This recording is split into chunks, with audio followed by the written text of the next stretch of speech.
merengeklah kepada Allah. Datangi Allah dengan penuh penghinaan diri.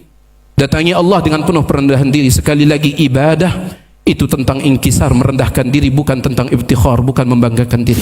Di negeri Mesir dulu ada seorang pemuda yang ada gangguan sedikit di akalnya. Dan pemuda tersebut selalu berjalan ke sana kemari sambil mengatakan, aduhai, di mana hatiku? Siapa di antara kalian yang menemukan hatiku? Selalu setiap hari berjalan seperti itu. Pada suatu hari, pemuda itu dia berjalan di sebuah gang.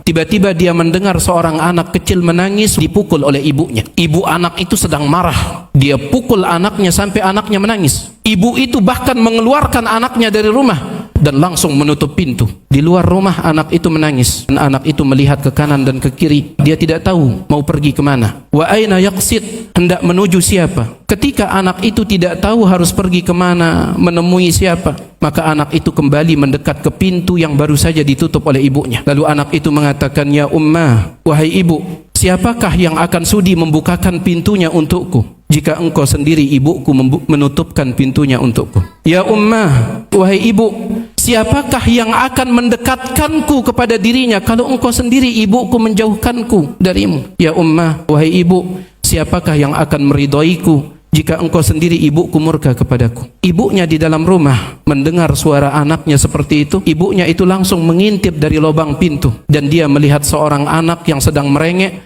sambil air matanya itu membasahi kedua pipinya. Ibu mana yang tega melihat anak seperti itu? Maka langsung dia buka pintu, dia tarik anaknya, kemudian dia peluk anaknya, kemudian dia letakkan anaknya di pangkuannya, lalu dia ciumi anaknya sambil dia mengatakan, wahai penyejuk hatiku, wahai kebanggaan jiwaku, engkau yang membuat ibumu bersikap seperti ini, engkau yang membuat dirimu dihukum seperti ini. Seandainya engkau nurut, wahai anakku, engkau tidak akan mendapatkan sesuatu yang engkau tidak sukai dari ibumu ini. Pemuda yang akalnya kurang sehat itu ketika melihat itu dia mengatakan, wajadtu qalbi, aku telah temukan hatiku, aku telah temukan hatiku. Ibnu Rajab ketika menyebutkan kisah ini, beliau mengatakan, aduhai, seandainya seorang hamba seperti itu kepada Rabbnya, dia merengek, menangis, meminta belas kasihan kepada Rabbnya, sebagaimana anak itu merengek kepada ibunya. Kalau seorang ibu, dia akan berbelas kasihan melihat anaknya seperti itu, apalagi Allah.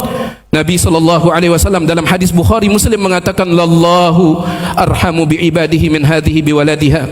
Allah itu lebih sayang kepada hamba-hambanya daripada seorang ibu kepada anaknya.